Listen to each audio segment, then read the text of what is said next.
খাজা হুজুর মাজার ভাঙতে পারবে? জোর করে বলো না। বাদশা আজমগীর তিনি একদিন কুরআন পড়ছে, কুরআন পড়তে পড়তে কুরআনের একটা আয়াত পড়ছে, আলা ইন্না আউলিয়াল্লাহি লা ইয়ামুত, আল্লাহর ওলি বান্দা যারা এরা মরে না, মরেও এরা জিন্দা। একবার জোরে বলবে না সুবহানাল্লাহ। চলো আজকে দিল্লি জমিনে প্রতিটা কবরস্থানে যাব, যে সালাম দেব উত্তর পেলে জানবা আল্লাহর ওলির কবর, আর উত্তর না পেলে জানবে এটা আল্লাহর ওলির কবর হতে পারে না। চলো দিল্লি জমিনে চলে গেল, প্রচুর একটা কবরস্থানে গেল। মুসলমানরা ছেলেমেয়েরা পাতা তরুণেরা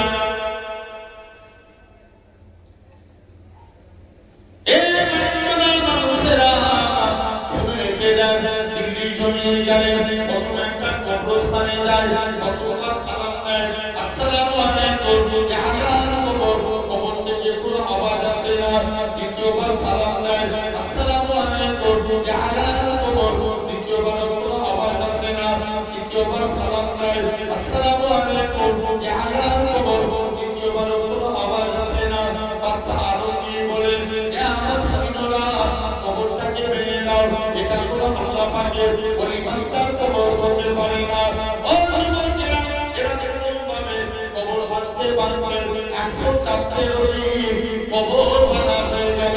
অবশেষে দিল্লি জমিনে চলে গেলেন, প্রচুর একটা কবরস্থানে যায়, কতবার সালাম দেয়, খাজা হুজুরের কবরস্থানে যায়, কতবার সালাম দেয়, আসসালামু আলাইকুম, ইয়া ওলি আল্লাহ, খাজা হুজুরের কবর থেকে কোনো আওয়াজ আসে না।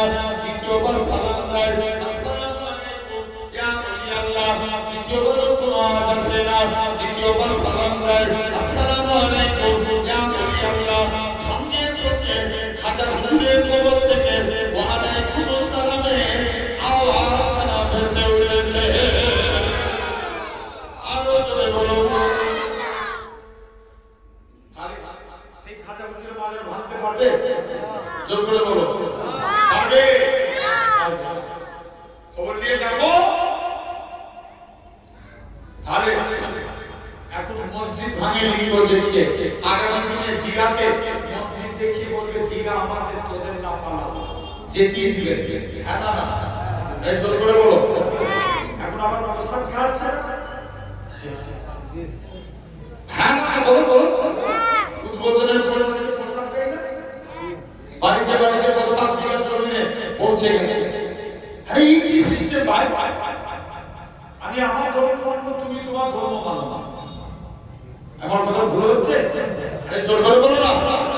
খবর নিয়ে দেখো দেবো। তাহলে 2 নাম্বার আইমারিয়াকে, 3 নাম্বার গাইমারিয়াকে আল্লাহ মানে দেখে না না দেখে? জোর করে বলো না দেখে, না দেখে। 4th নাম্বার বাসুরিয়াকে খেলায় করলে আল্লাহকে ডাকা, কিসে করলে? খেলায় করে, যখন বিপদে পড়ে আল্লাহকে ডাকে, বিপদ থেকে উদ্ধার হয়ে গেলে আল্লাহ ভুলে যায়। আসো তোমরা 5 মিনিট একটু এসে বসো না ভাই, পারবে না? চলে যাও বলে রাত ধরে 5টা মিনিটের জন্য এসে বসো। এই ভালো ছেলে, ওই সবুজ জামাটাকে ডাকো তো, বসো এখানটায়।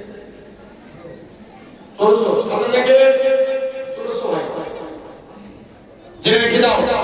আসো, এরপরে আসে মুসলমান, তার আগে একবার দরুদ আল্লাহু আকবার।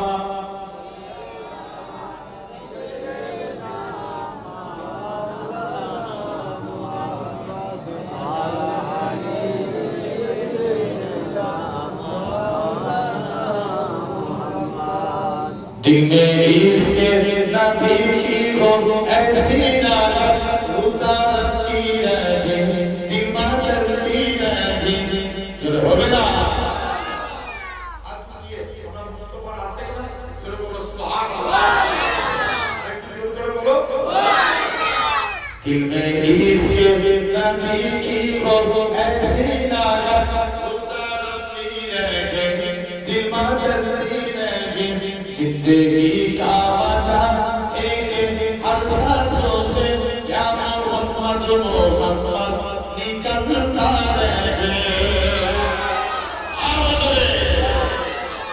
या मोहम्मद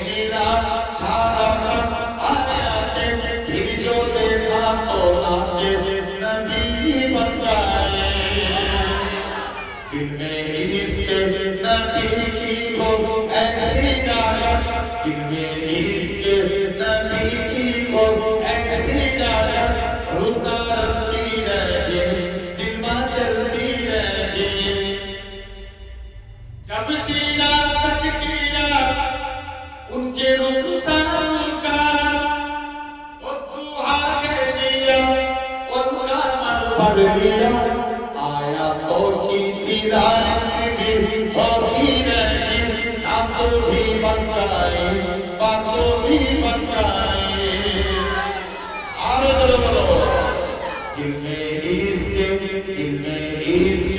नबी को ऐसी लागत रुका रखती रहे दिल में चलती रहे जो भी आंसू बहे मेरे के बूटे सबके साथ अपने रज़ा के छिलके बने छागाही राती जब जुल्फे लगे आगाही झटका बसम किया चांदनी बन गए दिल में इश्क नबी की हो ऐसी लागत रुका रखती रहे दिल में चलती रहे तू खुजा मन खुजा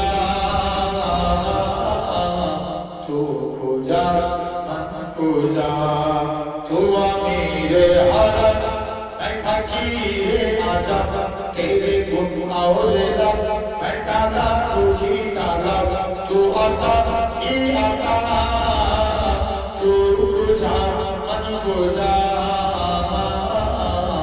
तू खुजा मन खुजा अल्लाह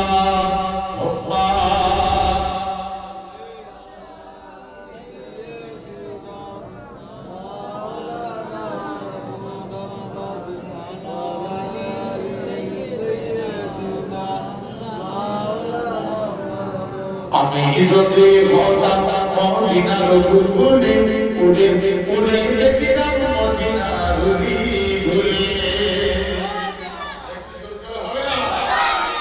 আমি যদি হতাম মদিনার বুলবুলি উড়ে উড়ে দেখিতাম মদিনার গুলি গুলি সুলতান নজিরে নববীর মধুর রাজা সুরে সুরে উড়তাম মদিনার আসমান মদিনার আসমান টানা মেরে সাফরিতাম মিম্বরের বাণী উড়ে উড়ে দেখিতাম মদিনার গুলি গুলি দিন রজনী রহিতাম সে গম্বুজের পানে প্রাণ ভরে দিতাম সালাম নূর নবীর শানে নূর নবীর শানে গুনগুনিয়ে গাইতাম দরুদের কলি উড়ে উড়ে দেখিতাম মদিনার গুলি গুলি আল্লাহ চলে চলে চলে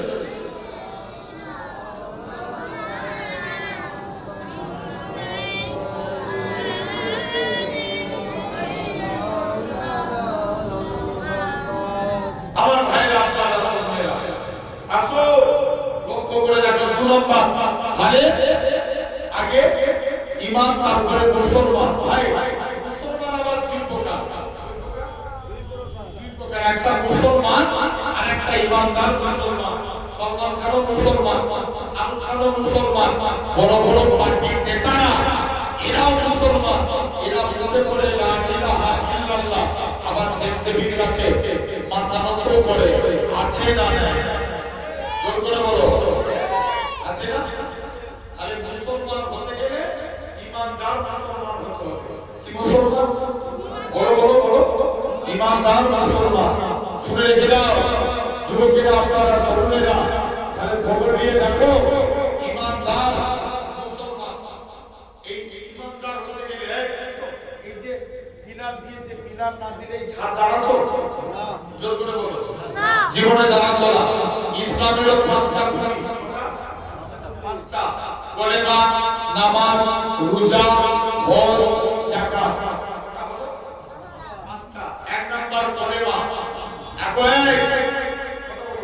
এখন দিকে দিকে যেদিকেই তাকাও কলেমাকে মিটানোর চেষ্টা চলছে হ্যাঁ না জোর করে বলো এই তো রিসেন্ট কদিন আগে আমার পাশের রাজ্য উড়িষ্যাতে একটা বাঙালি যুবককে জয় শ্রীরাম না বলার কারণে পিটিয়ে মারা হয়েছে হ্যাঁ না এই জোর করে বলো হচ্ছে না কদিন আগে আপনার এই বিগ্রেডের মাঠে 5 লক্ষ কোটি গীতা পাঠ অনুষ্ঠান হলো এই গীতা পাঠ অনুষ্ঠানে খবর নিয়ে দেখো এই 5 5 লক্ষ করতে গীতা পাঠ অনুষ্ঠানের দিন তুমি খবর নিয়ে দেখো 5 লক্ষ করতে যেদিন ওরা একটা বাঙালি যুবককে সে প্র্যাকটিস বিক্রি করতে গেছিল তাকে মেরে তার মালপত্র নষ্ট করেছে। হ্যাঁ না জোর করে বলো, যারা এরকম পাগলামো করবে, যারা আমাদেরকে দেখে জয় শ্রীরামের স্লোগান দেবে, তাদেরকে ধরার দরকার আছে না নাই? আরো জোরে বলো, আছে না নাই? খবর নিয়ে দেখো এরকম ভাবে সূর্য ভাইরা আরে এরকম ভাবে পাগলামো শুরু করেছে। আসো 1 নাম্বার কুটি ঈমান আরে আগে করে বাবা কি করে বলো ইনশাআল্লাহ। ইনশাআল্লাহ কলেমাকে মানতেই হবে। নবীর একজন সাহাবী ছিলেন যিনার নাম যিনার 2টা চোখ ছিল অন্ধ। কটা চোখ?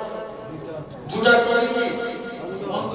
নবীর কাছে গেছে, হুজুর অনুমতি দেন একটু জিহাদে ওখানে যাই। আল্লাহ নবী বলছে, বাবা তুমি কানা মানুষ, তোমাকে যুদ্ধ করা যাবে না, তুমি বাড়ি চলে যাও। আল্লাহ নবী বলছে, এই ব্যাপার যাও, তোমার যুদ্ধ করা লাগবে না, তুমি বাড়ি ফিরে চলে যাও।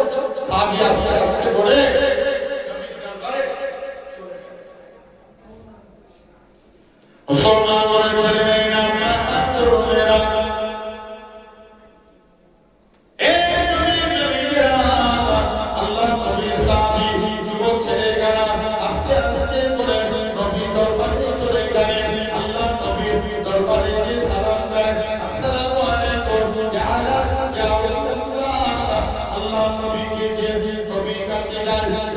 যুদ্ধের ময়দানে যেতে চায়। আল্লাহ নবী বলে, বাবা তুমি কানা মানুষ, তোমাকে যুদ্ধ করা লাগবে না। নবী আমার ফিরত করে দিলেন। আবার 3য় দিন যায়, নবী ফিরত করে দিলেন। 3য় দিনের দিনে নবী বলে, ও বাবা যুবক তুমি বাড়ি চলে যাও। যুবক ছেলে গেল। 3য় দিন নবী আবার তাড়িয়ে দিয়েছেন। 3য় দিনের দিনে নবীর কাছে যায়, ইয়া রাসূলুল্লাহ হাবিবাল্লাহ আমি যুদ্ধের ময়দানে যেতে চাই। আল্লাহ নবী বলে, বাবা কানা মানুষ, হুজুর আজকের দিনে যুদ্ধের ময়দানে যাওয়া লাগবে না। আল্লাহ নবী বলে, বাবা তুমি কানা মানুষ, তোমাকে যুদ্ধের ময়দানে যাওয়া লাগবে না। নবী আবার 3য় দিনও ফিরত করে গেলেন। 4র্থ দিনের দিনে ও যুবকেরা, আল্লাহ নবী ইন্তেকাল হয়েছে। আবু বকর খলিফা হয়ে আবু বকরের কাছে যায়, হ্যাঁ আবু বকর তুমি আমার অনুমতি দাও, আমি যেন যুদ্ধের ময়দানে যেতে পারি। আবু বকর বলে, তুমি তো কানা মানুষ, কেমন করে লড়াই করবে? আবু বকর বলে, তুমি কানা মানুষ, কেমন করে লড়াই করবে? আবু বকর বলে, না এটা মানা যাবে না। নবী যেহেতু তাড়িয়ে দিয়েছে, আমি আবু বকর আমিও তাড়িয়ে দিলাম। এরকম ভাবে আবু বকর ফিরত করে দিলেন। 3য় দিন ওমরের কাছে যায়, ওমর আমি কেমন করে লড়াই করব? আল্লাহ নবী সাহাবী আব্দুল্লাহ ইবনে উম্মে মাকতুম বলে, এ রাসূলুল্লাহ সাহাবী এ হযরত ওমর তুমি কেমন করে? ওমর জিজ্ঞাসা করে, তুমি কেমন করে লড়াই করবে? আল্লাহ নবী সাহাবী বলে, আমি ইসলামের পতাকা নিয়ে উড়িয়ে দাঁড়িয়ে থাকবো। মক্কার কাফেররা আমাকে লক্ষ্য করে তীর ছুঁড়ে মারবে, গোটা শরীর দিয়ে রক্ত বেরিয়ে যাবে, রক্ত মাখা চেহারা নিয়ে কবরে চলে যাব। আর কিয়ামতের ময়দানে যেদিন আমার আল্লাহ জিজ্ঞাসা করবে, এ আব্দুল্লাহ ইবনে মাকতুম দুনিয়ায় পাঠিয়েছিলাম কি করেছে? আমি আমার আল্লাহকে রক্ত মাখা চেহারা খারাপ দেখাবো। আল্লাহ পাক তোমার দিককে চিন্তা করার জন্য নিজের জীবনকে কুরবান করে দিয়েছি।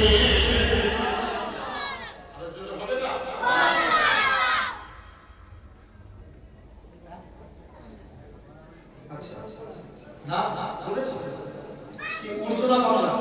ভাইরা উর্দু হবে না বাংলা হবে ভাই? যে না বলতে বলছো উর্দু না বাংলা?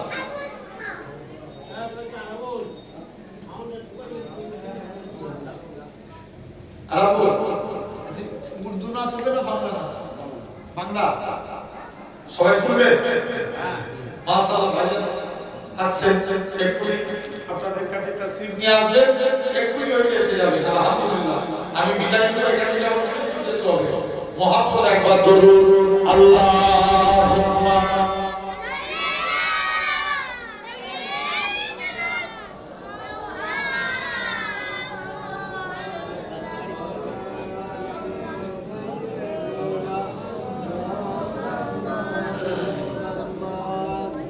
হৃদয় উজাড় করে আমি ভালোবাসি তোমায় হৃদয় উজাড় করে ভালোবাসি তোমায় ভুলিতে আজ আমি হেতেও নবী তোমায় জোরে হবে না একটু জোরে বলো হৃদয় উজাড় করে আমি ভালোবাসি তোমায় তোমাকে ভালোবাসতে বাসতে হই জানো আমার মরণ চাই শুধু তোমায় সদা চাই না রঙিন ভুবন তোমার ছবি মনে আমার যত্ন করে রেখেছি তোমার নামে বীরের পাতায় শত কবিতা লিখেছি তুমি আমার জীবন তুমি আমার বুঝি না কিছু তুমি বিনে কবে যে তোমার কাছে পাই হৃদয় উজাড় করে আমি ভালোবাসি তোমায় হৃদয় উজাড় করে আমি ভালোবাসি তোমায় আল্লাহুম্মা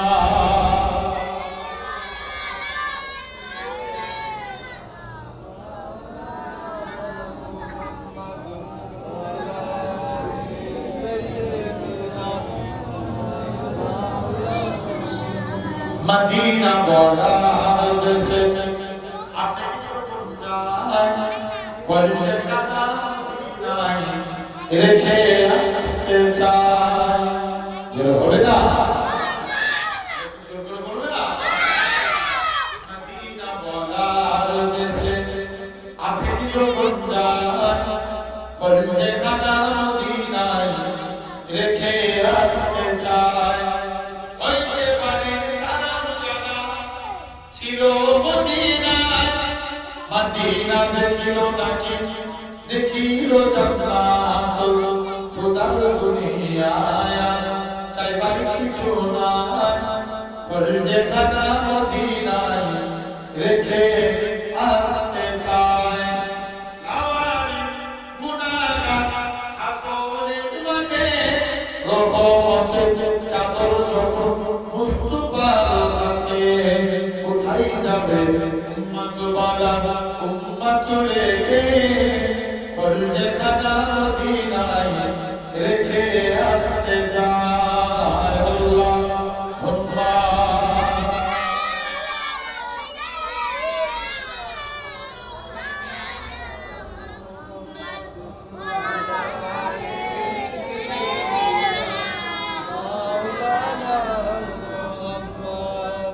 আমার ভাইরা আপনারা বোনেরা আসো লক্ষ্য করে দেখো সোনার ভাইরা আরে জান্নাতের বাগানে আপনি আমি বসেছি আরে এক নাম্বার কি করে মানার দরকার আছে না নাই আছে জোর করে বলো আছে আরে হার হারতে আমাদেরকে কলেমা মানতে হবে বলে ইনশাআল্লাহ দুই নম্বর কি নামাজ পড়ার দরকার আছে না আছে নামাজ ছাড়া আমাদের কোনো গতি আছে না নামাজ পড়তে হবে নামাজ ইম্পর্টেন্ট নামাজ পড়তে হবে নামাজ ছাড়া আমাদের কোনো গতি নাই একটু মন দিয়ে শুনো নবীর দিয়ে সাত মাস নামাজ পড়তে পারি আমাদের এই জিকির মালিককে আল্লাহ আল্লাহ বুঝি জিম্মাদার হয়ে যাবে হাবিবা তুমি বলে আমার একজন ওলি মাহমুদ আমদা ছিল হুজুরের স্ত্রী খুব কড়া বুঝা দিচ্ছে খুব কড়া স্ত্রী বলে স্বামী তুমি কোন মালিকের কাজ করো এই মালিক চেঞ্জ করো হাবিবা একজন স্ত্রী সবর করো আমার মালিক যেদিন দিলে না সব ফাটকে দিবে বলবে না তোমার মালিকটা জিজ্ঞাসা করবে আমি টাকা না দিয়ে বলি ঢুকতে হুজুর কাজ করতেন কি জঙ্গলে বসে বসে আল্লাহকে সিজদা দিতেন সারা দিন আল্লাহকে সিজদা দিয়ে আল্লাহর কাছে দুটো হাত পেতেছে আল্লাহ কোনদিন কিছু তোমার কাছে কিছু চাইনি স্ত্রীর মনে আশা কিছু যদি জিম্মাদার হয়ে যাও হুজুর হাত পাবে হাতে কোনো টাকা গেল না মনটা বড় খারাপ আল্লাহ স্ত্রীর কাছে মুখ দিয়ে দাঁড়াবো যেই বাড়ি চলে গেলে হুজুর যেই বাড়ি গেলেন হুজুর কাজ করতেন কি জঙ্গলে বসে বসে আল্লাহকে সিজদা দিতেন কাকে আল্লাহকে সারা দিন সিজদা দিয়ে আল্লাহর কাছে দুটো হাত তুলেছে আল্লাহ তুমি আমায় ইবাদত করো মুসলমান ছেলেমেয়েরা বাবা তরুণেরা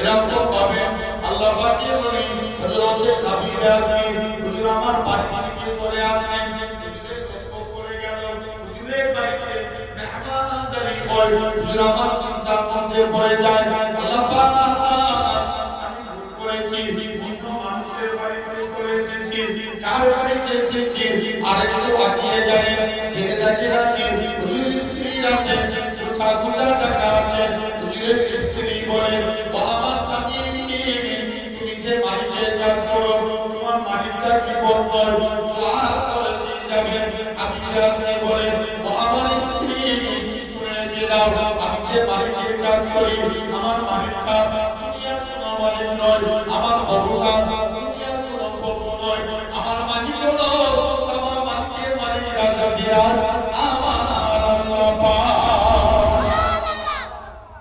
আমি আমার আল্লাহর মানে আল্লাহ আমার দেশে করে তাহলে কাজে আটটাকে আমাকে দু নম্বর আল্লাহর নাম তিন নম্বর কি রোজা এবছরের রমজান মাসে আল্লাহ চাই কোনো কষ্ট হবে বড় বড় না কোনো কষ্ট নাই কিন্তু গত বছর তার আগের বছরে রমজান মাসে সূর্যের কি তাপমাত্রা ছিল কেরালার একটা যুবক সূর্যের বিরুদ্ধে মামলা করেছে কার বিরুদ্ধে বড় বড় সূর্যের বিরুদ্ধে স্যার সূর্যকে ঘিরার ব্যবস্থা করুন সূর্য আমার পৃথিবীর মানুষের কাছে হেরে গেছে সূর্য আল্লাহ রোজাদার বান্দার আমার পৃথিবীর মানুষকে হারিয়ে দিয়েছে সূর্য আল্লাহ রোজাদার বান্দার কাছে হেরে গেছে জোরে বলো রোজাদার বান্দার কাছে সূর্য তো আর চতুর্থ নম্বর চাকা আলা বড়াই লাগে জাকাত আমাদের দিতেই হবে বড় ইনশাআল্লাহ এই রমজান মাসে জাকাত আদায় করতে হয় না দান সদকা করা জাকাত দিয়া এটা সাহেবের সবচেয়ে জন্য খরচ জানেন আর ৫৫ কোটি হজ গত বছর আমি উমরা হজে গিয়েছিলাম তো যে দেখি মদিনা শরীফের তুলনায় মক্কা শরীফে ভিড় বেশি কারণ মক্কায় অনেক মানুষ যায় ওয়াহাবি যায় ইহুদি যায় নামাজি যায় কিন্তু মদিনায় তারাই যায় যারা মুস্তাফার গোলাম বলে বলো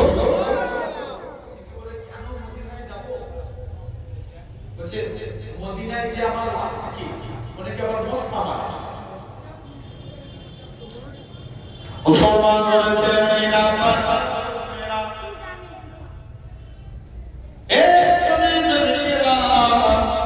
আমরা যারা এখানে ফ্লাইটে যাব কলকাতা থেকে দুবাই থেকে জিদ্দা আমাদের বিকাশ চলো ইয়ালাল্লাহ অনেকে কি করে এয়ারপোর্টের ভিতরে এহরাম করে সুরাকাত নামাজ পড়ে তাকবিয়া পড়তে পড়তে আল্লাহর কাবা থেকে চলে যায় লাব্বাইক আল্লাহুম্মা লাব্বাইক লাব্বাইক লা শারীকা লাক লাব্বাইক ইন্নাল হামদা ওয়া নি'মাতা লাকাল মুলক লা শারীকা লাক লাব্বাইক তালবিয়া পড়তে পড়তে কাবা থেকে চলে যায় আর আমার জানের কাবা আর আমার মনের কাবা আল্লাহ পাক এই কাবা কোনদিন দেখতে পাবো কি জানি না কাবার কাছে পৌঁছে যায় কাবাকে তওয়াফ করে মাকামে ইব্রাহিমকে রওনা করে 2 রাকাত নামাজ পড়ে জমজমের পানিকে দিবে নারে তাকবীর নারে তাকবীর আল্লাহু আকবার শুনে যান না না দাদা নারে তাকবীর সিলসিলায়ে হক কুরআন শরীফ এক বলবে নাকি জজবাস করো তোমার ভিতরে নারে তাকবীর আওলাদে মুজাদ্দিদ জামা আওলাদে মুজাদ্দিদ জামা নারে তাকবীর আলহামদুলিল্লাহ আমাদের সেই মনের তামান্না ভিডিওগুলো অফ করে দাও অফ করে দেবো টোটাল